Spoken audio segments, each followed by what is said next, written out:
Nous allons fêter les 45 années du jumelage entre Agen et Dinslaken.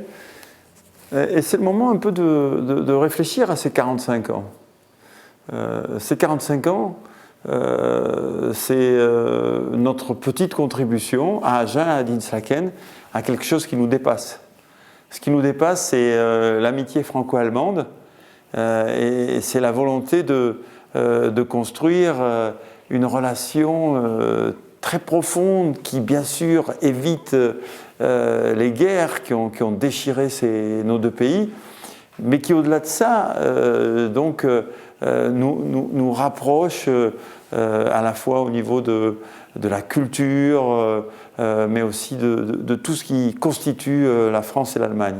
De ce que je peux en voir, cette amitié franco-allemande, elle tient toutes ses promesses. Elle est clairement aujourd'hui le moteur de la construction européenne. Elle est aussi efficace en matière de résolution des tensions entre deux pays. Donc voilà, il ne faut pas qu'on oublie tout ce qu'on doit à ce qu'on fait, et c'était compliqué de le faire. Donc dans les années 60, le chancelier Adenauer et le général de Gaulle. Et eux-mêmes avaient dit, pour qu'elle soit enracinée, cette amitié franco-allemande, il ne faut pas qu'on la laisse au sommet de l'État, mais il faut qu'elle soit enracinée dans les villes, dans les lieux de travail en Allemagne et en France. Et donc nous, on participe à ce grand mouvement, on en est heureux. Après, il y a ce qui se passe au niveau du terrain. Je voudrais dire que notre jumelage avec nos amis allemands, c'est un très beau jumelage. C'est une belle amitié, solide, fidèle.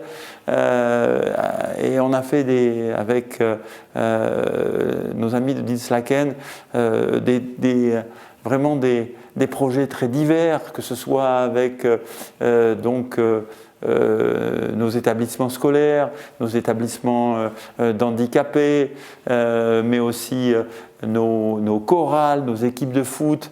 Bref, on a su faire des jumelages qui n'étaient pas uniquement des jumelages d'officiels, mais des jumelages de citoyens, dans toute la diversité que peuvent offrir et Agen et Dinslaken. Pour nous, fêter l'amitié franco-allemande, naturellement, ça nous renvoie à ce qu'on vit dans ce jumelage, et c'est un très beau visage de cette amitié franco-allemande.